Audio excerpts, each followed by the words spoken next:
In Season 3 Reloaded's brand new update for MWZ, you need 3 specific gold items to unlock the brand new Dark Ether portal to get the brand new schematics. Today I'm going to be focusing on how you can get the laptop very quickly and how to upgrade it from purple to gold. There's a couple different ways to do this. Let's get into it.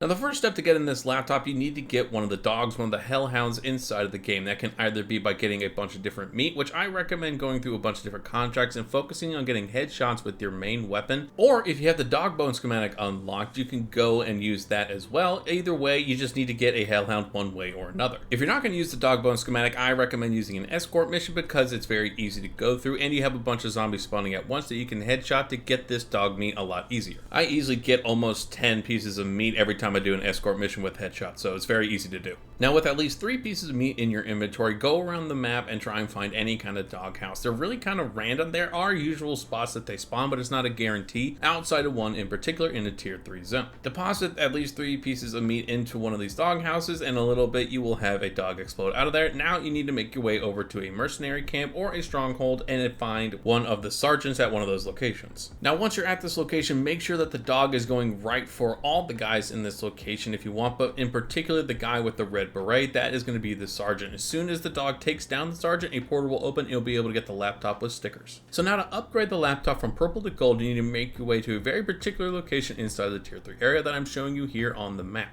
Once you get to this location, you'll see a glowing triangle on the ground, and then you need to move around 360 degrees and look for 3 plaques. Each of these plaques are going to have symbols on them that are glowing. You need to shoot all 3 of them. You will know you have shot all 3 of these plaques. They don't have to be in any particular order. You just need to shoot them when Ravenov starts to talk to you. This allows you to know that you need to go to a very particular location on the map to align a bunch of symbols on adjacent buildings to create an even larger triangle that will then spawn a soul box that you need to fill up. To make it easy, go to the exact location I'm showing you in the video right now and automatically start up this new soul box. And when you're in there with the item at the purple level rarity, you'll see perform the summoning action item. Simply interact with it and you will start to have zombies coming at you, and inside of this purple ring that has now spawned, you need to kill zombies that are glowing purple. Now this soul box does take a little while, especially since there's not a lot of zombies that will be spawning in this particular area, so be prepared for when they do spawn to shoot them as fast as you can, because also they are tier 3 zombies still. You will know the soul box is completed when Ravenov starts to talk to you about mimics, and you're going to have a mimic that spawns right next to you, and it's going to be very, very tanky. This is just going to be the zombie that you have to kill in any way, shape, or form, and when you do end up killing this thing, it's going to have a rift that opens up that's going to have the gold level laptop for you to take. So now that you have the gold level laptop, let me show you exactly where you need to place it, right next to the brand new portal, which is also in the tier 3 zone. As you're going through, you're going to see a bunch of different pillars that look very similar, as 2 of the other gold items are also going to be square, and they really don't identify exactly which one is which inside of these new pillars that you see around this brand new portal. But thankfully, unlike the other 2 Dark Ether portals where the pillars were really glitchy, these ones are very easy to interact with, and the symbols on the pillars themselves actually glow when you have it in the right pillar. So thankfully, this one that you need to put the laptop into is probably one of the first ones you'll walk up to. If you're looking at the storyline portal, the new triangle that shows up, you're going to want to go to the pillar on the left. It really is a bunch of trial and error when I was first trying to figure this out, but thankfully, again, these are easy to interact with. Now this is of course just one of the 4 gold items that you need to do. I have other videos coming out around the other 2 gold items, which is the imaginary friend drawing and the science journal, and I'm also of course going to have a full Easter egg guide on how you can get the schematics easily inside of the brand new Elder Dark Ether portal coming out soon. But for this particular item, I hope you guys did find this helpful. If you did, make sure to hit the like and subscribe buttons for me so I know you did find it helpful, and I'll catch you in the next video.